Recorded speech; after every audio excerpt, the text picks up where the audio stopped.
benefits in 2022 and 2026. Today, she will share valuable international experiences on how cities can use Cedaw reports, not merely as reporting documents, but as practical tools to identify local gender challenges, strengthen governance, and improve the lives of women and girls in our city. Please let's give the big hands to welcome Ms. Esther Agobamian, Ms. Shelia. Thank you.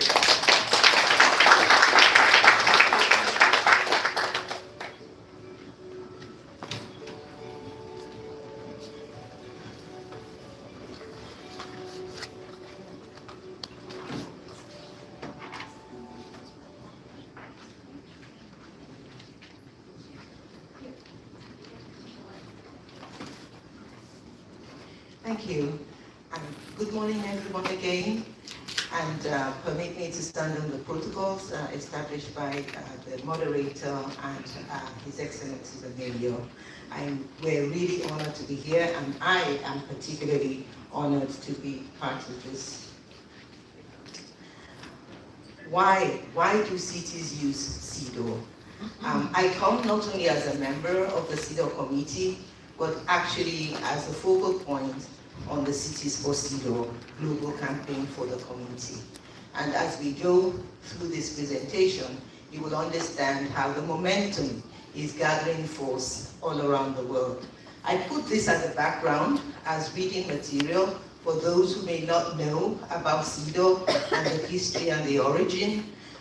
This year marks 80 years since the journey for Cedaw began, with the establishment of the UN Commission for the Status of Women that ultimately gave birth to the Cedaw Committee and all the work that we do. And so once the commission was established, after 3 decades of work, the World Conference on Women, the resolution was adopted in 1979. By 1981, the treaty entered into force, and we had ratification by 20 member states. And today, I can tell you that we have 189 members to that committee to tell you the power and the interest in Cedaw. Questions that we ask. What framework? There are 5 basic questions that we consistently ask. Why cities? What's the framework about? What evidence do we have to show that Cedaw really makes a difference? How does Cedaw local law drive accountability through reporting, policy change, and sustainable transformation?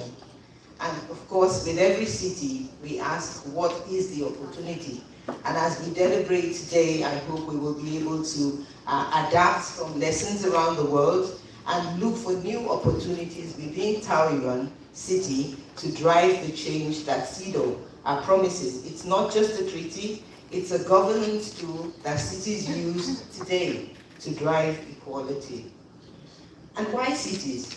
Why did we decide to focus more on cities? We found that although there are about 189 signatories to the convention, almost all of them have constitutional guarantees. And I'm sure in Taiwan, we have constitutional guarantees to some measure of equality. We have witnessed over 423 specific laws that relate to Cedaw, but no country in the world has achieved equality. There is no 100% equality anywhere in the world.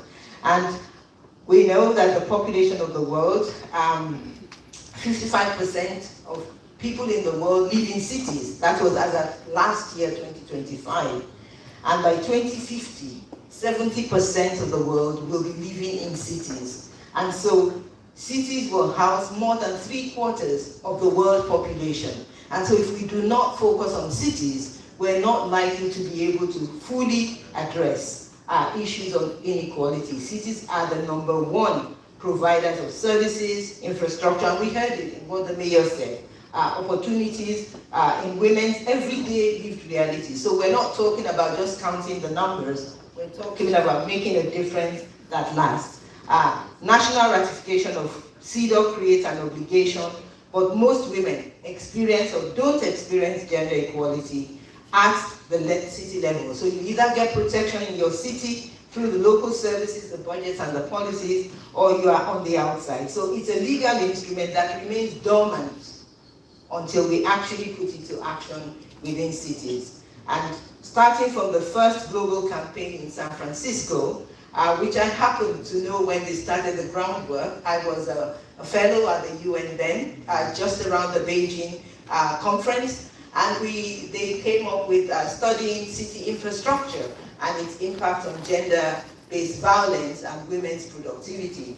And that led to the first enactment of a city law ordinance in 1998. And here we are today. By 2014, the United States, who is also not a signatory, they are signatory, but they have not ratified the Cedaw. They launched their campaign, and now we have more than 70 cities in the United States with laws, ordinances on Cedaw. And by Los Angeles, also adopted in 2021, they're the largest with a population of over 10 million residents who are now benefiting from Cedaw. And then very recently, Washington, D.C. passed its own. Cardiff, just like Taoyuan, marked 10 years of Cedaw, but they had signed, and only one city had actually had a little law that had something in Cedaw. And last year, they formally, officially launched, this year, they formally, officially launched the Cities for Cedaw Ordinance, making it the first city in Europe to join the global coalition. Nigeria itself, a country that ratified, but we did not cascade to local levels, except in a few states. We launched it along with the global coalition to make it a global model now that cities are ascribing to, and now the movement, London, Canada, a lot of other countries are coming on board. What are the 5 pillars? The first is gender analysis, and we have seen a number of that with you here. You've done analysis in many sectors. You disaggregate the city by gender, race, age, income, look at the budgets. But the key question is, who's affected and how? How you do your service mapping. Have you done a service mapping in Taoyuan? Where are the services? Who's benefiting and who's affected? Then oversight. I must congratulate and commend Taoyuan for having an oversight body. You have a gender equality office for institutional mechanism. In other places, it's a task force, but you already have a machinery. But what we're asking is, are the goals tied to performance? Who follows through? Who is following through the targets that are set in your gender equality roadmap? And the third is dedicated funding. I think that's evident here, but of course we would also ask for more. Resources, not rhetoric, because what we find is a lot of rhetoric around gender equality, but no resources to deliver the service. So how much is invested, and how much is it closely linked to the development priorities? So we cannot just be investing on symptoms, we must be investing on things that transform. Of course, civic engagement. We want partnership and not paternalism. We don't want patriarchy reinvented. We want partnerships that co-create, co-grow, and provide results that affect the entire community. We have seen community advisory councils, public hearings, and of course the question is, who is at the table? Are the right groups of women there? Are the marginal groups there? Are the leaders there? And are women in leadership? And the last pillar is transparency. And I really would like to commend again Taoyuan, because you already have started a reporting mechanism. Annual public gender reports, action plans, timelines, and of course, like some countries like the Czech Republic, where there's a city municipal law, but no action for 10 years. For Taoyuan, you have a law and you have action. The question is, can residents see the change? Because that's the key question that we ask. Are they evident? In San Francisco, they did their own data analysis, found that female juvenile offenders were the fastest growing, so they had a strategy to deal with that. They discovered gender pay gap in city workforce, and they were able to correct it through a corrective pay equity plan. Women were underrepresented in all city commissions, and the charter was amended so that 50% of boards, all boards in the city, had to have equal representation. Budget allocation for women's health services were found to be low, and they also found that human rights training was inadequate, so it was embedded as a performance indicator for all departments within the. In Los Angeles, the city that has 10 million residents, it's the largest Cedaw city globally. There are 38 county departments, and they are all required to set gender equality goals. They've managed to train over 100,000 employees, and they are not only trained, but they're subjected to gender equality performance annually. So when they do their annual performance, gender equality is a part of it. And then 54% of women are on boards and on commission. You know, they used to be 40%, but they've moved. And what we found from Los Angeles is that you need the ordinance, then you need to have a gender impact assessment that is rolled out across. And the third is accountability tied to performance. And after the Women's Initiative sets, your gender department doesn't just disappear, it gets embedded in different departments. For Cardiff, I told you Cardiff is a city that is like you, 10 years with having the ordinance.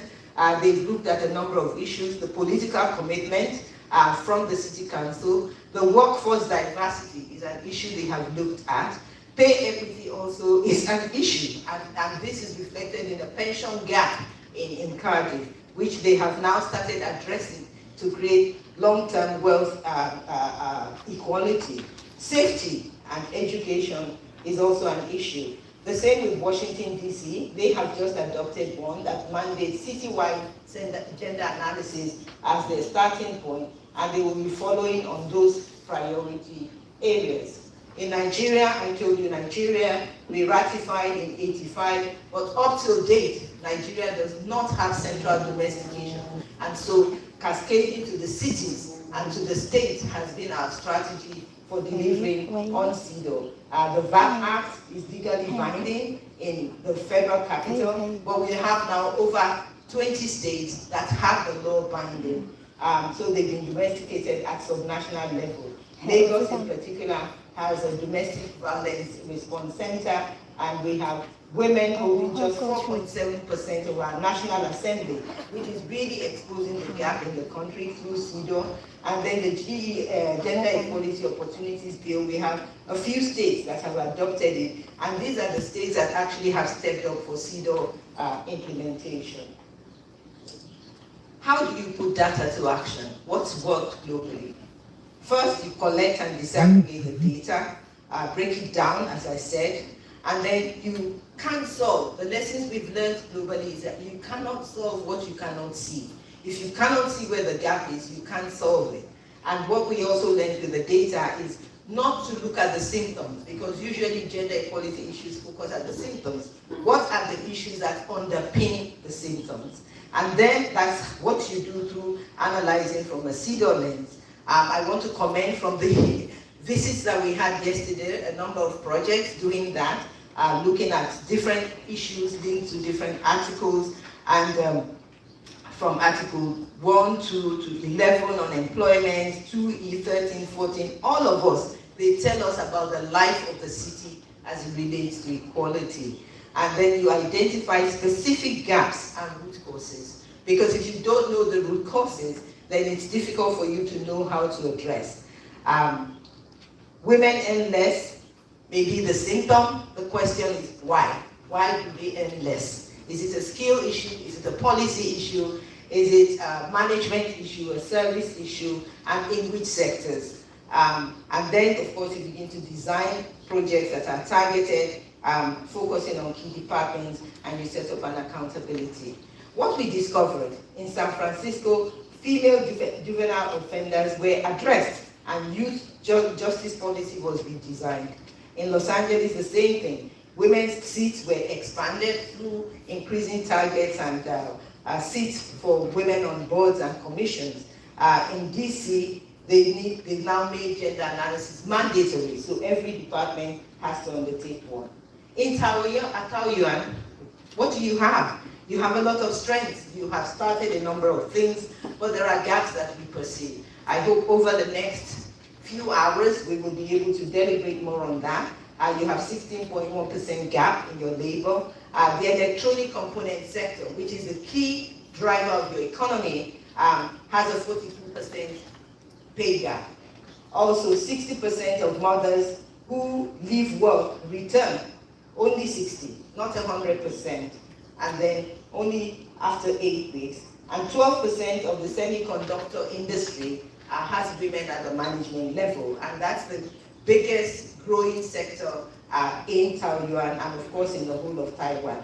Only 16% of private research developers are female, and yet we do not have the ILO C-190 ratified as a country. And so what are the lessons? Make data visible, then make it public. Equity goes to performance and not just to policy. So you can have a policy, but you must shift performance.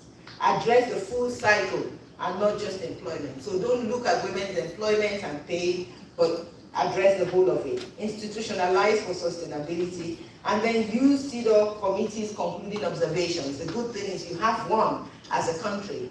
Use those recommendations as a tool for city action planning, and not just as a document. Simplify them, disseminate them, and use them. The future of gender equality is globally being written one city at a time, through the data that you apply for legal and policy formulation, institutions that are built to ensure ownership, and then of course, we invite Taoyuan to join the Global Cities Network, which is recognized and works together every year in the wings of the CSW. I would like to thank you for this opportunity to be here, but leave 3 things with you: coordination, review, innovation, monitoring, and impact assessment for a whole of city approach and addressing issues, not the symptoms. Go beyond the symptoms. Thank you very much for your attention. Thank you, Ms. Nicola, for graciously sharing your invaluable experiences with us. Thank you. 非常感谢我们长者带来宝贵的经验分享。紧接着就要进入下一个主题：联合国不同的机制如何促进性别平等？以安理会及联合国开发署为例，我们邀请李平理事长为我们介绍这个场次的讲者，有请。Thank you, Esther. And then, ladies and gentlemen, it's my big privilege to introduce our second keynote speaker, Professor Shen Hui-Xiu from Korea. And Professor Shin is one of Asia's most distinguished experts in women's rights and gender equality. She has served as a member of the UN Committee on Cedaw and later as an expert member of the UN Committee on Economic, Social, and Cultural Rights. She is currently the chair of the Korea Center for United Nations Human Rights Policy and has also participated in Taiwan's Cedaw International Review on 4 occasions, making her a long-term friend and a supporter of gender equality in Taiwan. Today, Professor Shin will share her insights in her keynote entitled Gender Equality Cases of the UN Security Council and the UNDP. Let's give a big hands to welcome Professor Shen Xiuhui.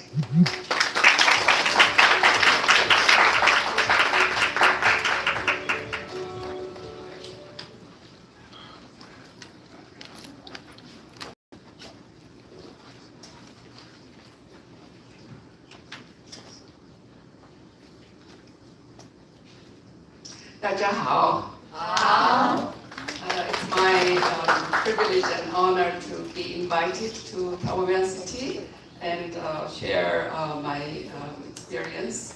And then I was asked to give talk on UN Security Council and UNDP, how they contribute to the gender equality issue. So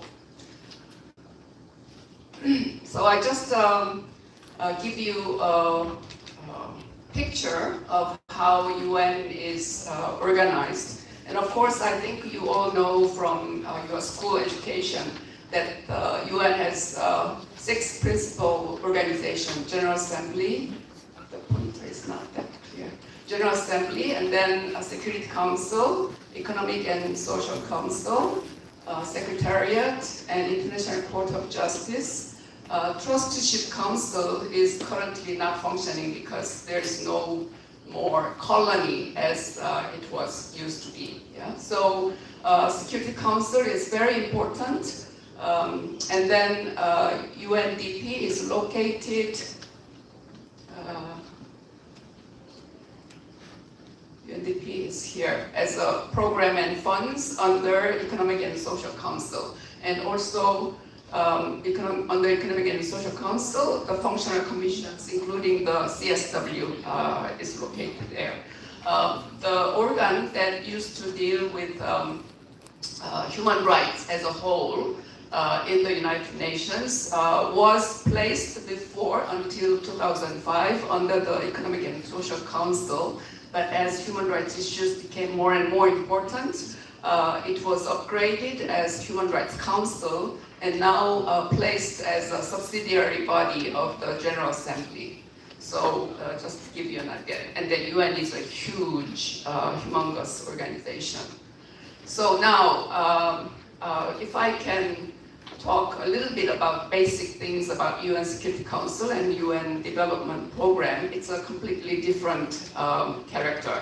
So Security Council is an intergovernmental body composed of 15 member states, and there has been constant talk how to reform Security Council because 15 member states was a number when UN was established in 1945, and now it's expanded to 193. So 15 members is too small, and then there has been talks about how to reform, how to expand the membership, but it's not easy. So it's still 15 member states, which includes 5 permanent members. You all know that China, France, Russia, UK, and USA, who has veto power. So if they don't align, and then if one country vetoes any resolution, then it doesn't pass. 10 members are elected by General Assembly for a 2-year term. Korea was a member of the Security Council until last year. And then the presidency of the Security Council rotates every month. And Korea was the chair in September last year. And then since they should deal with any emergency issues, the member states are required to live within 1 hour reach in Manhattan. So whenever there's an emergency, they can call a meeting. Its functions include maintaining global peace and security, which is a big subject, yeah? And then also to recommend to the General Assembly the appointment of the Secretary General. You all know that Secretary General cannot be someone from this 5-member, permanent member. It should not be from a powerful country. So medium size, medium power country, only the Secretary General can come from that country. Yeah. And then together with the General Assembly, they elect the judges of the International Court of Justice, which gives the legal interpretation. Security Council is the most powerful organ in the United Nations because they can take measures such as economic sanctions. We all remember that when South Africa was having this policy of apartheid, there was sanctions, and then they can dispatch troops.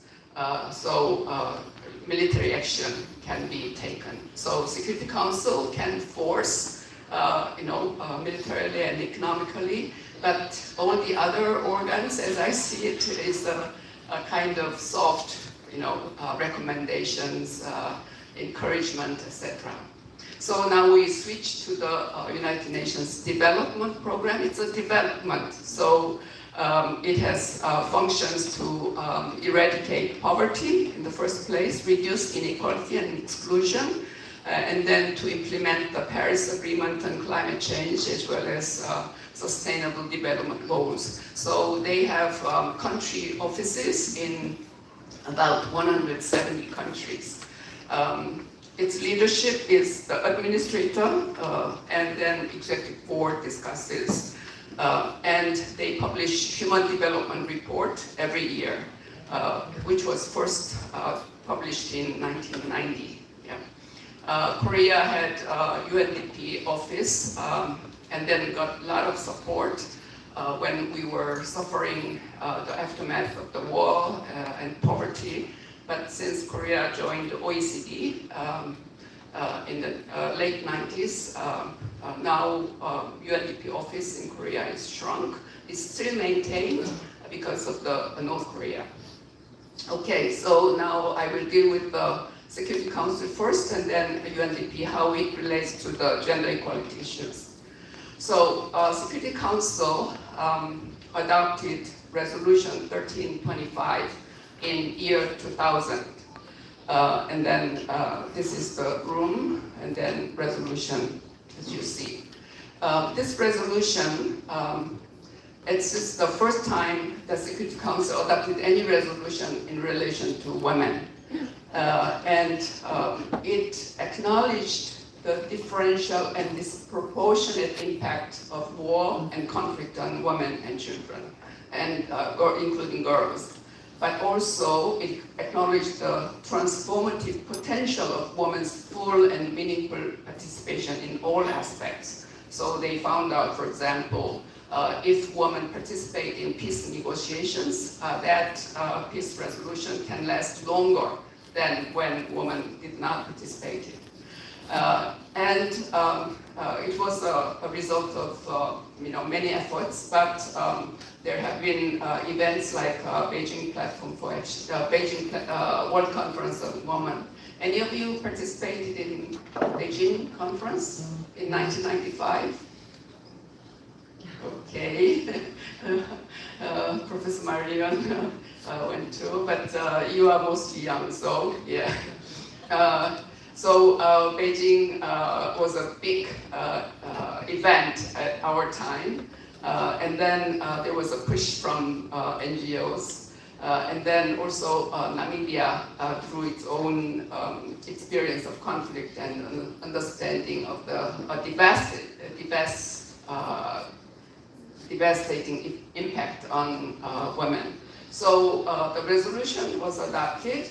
And then since 2000, after this resolution 1325, there has been 9 other follow-up resolutions on women, peace and security. So you can see all this number, the resolution 1820 up to 2493. You don't have to remember all these numbers, yeah, you can just Google and then find out. But these issues these resolutions address issues like sexual violence is used as a tactic of war, or states need stronger measures for women's participation in peace processes, etc. And Resolution 1888, which was adopted in 2009, decided that they need a special person to deal with it under Secretary General's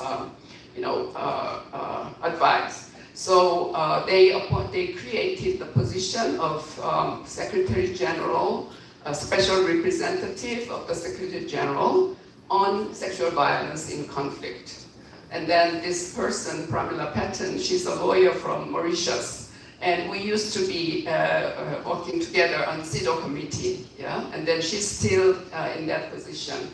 So she dealt with, for example, kidnapping of Yazidi women in Iraq, northern Iraq, or kidnapping of many, the refugees in Bangladesh from Myanmar, etc. Many serious issues. Okay, and also the Security Council, if you look at the agenda, for example, June, which was just last month, you can see that they have item number 17, open debate on women and peace and security. So Security Council has this discussion on this women's peace, we call it WPS, Women, Peace and Security Agenda in relation to Resolution 1325. So after Resolution 1889, also adopted in 2009, to recommend that each member state should come up with national action plan, voluntarily. This national action plan should be formulated, including 4 areas: prevention, participation, protection, and relief and recovery. And then International Women's Organization, which is called WILF, Women's International League for Peace and Freedom, which is a very organization which has a long history working on peace. They started to compile, they chased which country has come up with the national action plan on women, peace and security, and in 2004, Denmark was the first country to formulate their national action plan. So you can see various flags, and Korea is in the middle. 2014, our foreign ministry called 8 ministries, and then they included civil society representatives, including myself. But they included 8 ministries, they only invited 3 persons from the civil society. So we resisted. There should be at least the same number from the civil society. And then foreign ministry, okay, there was some confrontation and negotiation. So civil society representative was expanded to 8 persons. And then we together formulated what content should be in the National Action Plan for Women, Peace and Security. And then the job of implementation was transferred to the Ministry of Gender Equality and Family, which monitors the yearly implementation. So you can see, not every country has adopted National Action Plan. Korea is in its 4th cycle now, because it is every 3 years. Yeah. So, in addition to the National Action Plan, Korea is now implementing this WPS agenda with 2 prongs. It's a 2-track approach. So one is this is called Action with Women and Peace Initiative, and I'm still one of its civil society advisory committee member, and it has one track of giving ODA to countries with conflict experience, and then try to prevent or try to give redress to women and the civil society. So ODA for Burundi, for example, and DR Congo, and Bangladesh, and Nepal, etc. So it goes through this advisory committee meetings. And then another one is annual international conference that Korean government hosts, which started in 2019. So this year it will be 8th international conference, which will be held in November 11th. So there has been concept paper presented. I have to give my comments after I go back to Korea. Yeah, you can find all the materials of Action with Women and Peace conference in the website that I hear.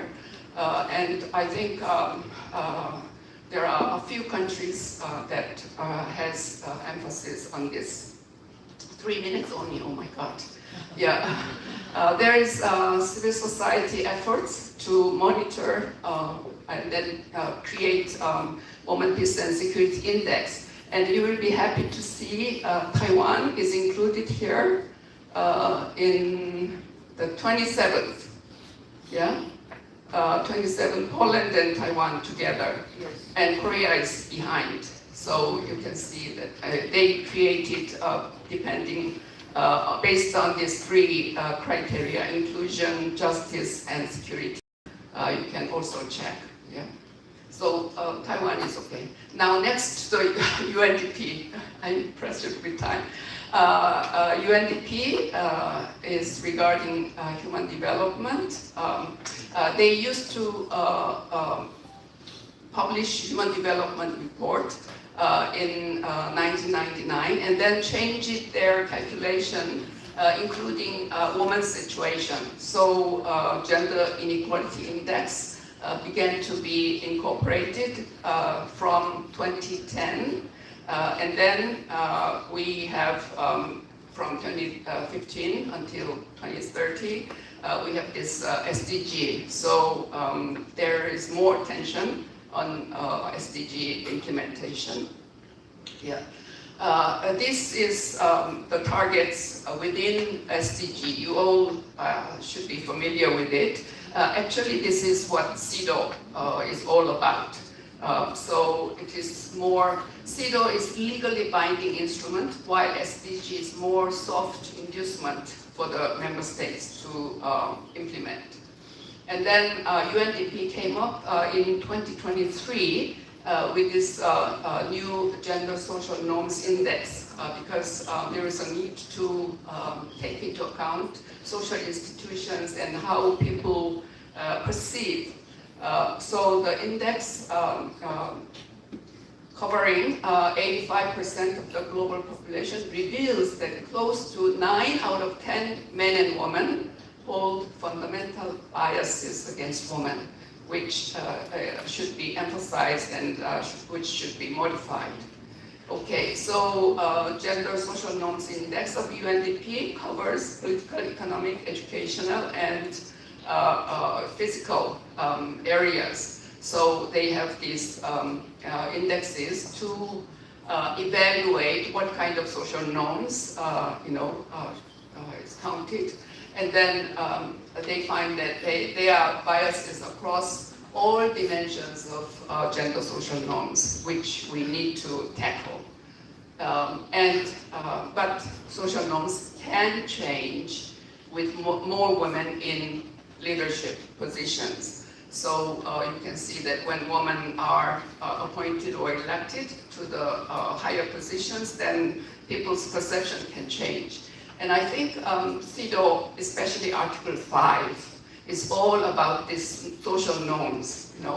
The states parties should take all appropriate measures to modify these traditional ideas of what women should do, what men should do. Without changing it, it is difficult to achieve gender equality.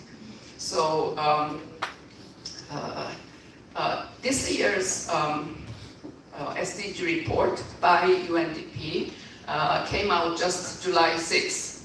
So you can see the conclusion that women's leadership is advancing, but parity remains decades away. Yeah? And then despite progress on gender-responsive budgeting and legal reforms, systematic barriers persist. And violence and harmful practice continue to undermine the rights and agency of millions of women and girls. It's just a summary of this year's report, but you can read its report. Yeah, this is references, and thank you very much for your attention. 谢谢。 Thank you, Professor Chen, for your wonderful sharing. Thank you. 紧接着，我们将探讨 Cedaw 公约在地实践桃园 Cedaw 城市报告的推动。让我们邀请李平理事长为我们介绍这个场次的讲者。我们再一次谢谢沈长。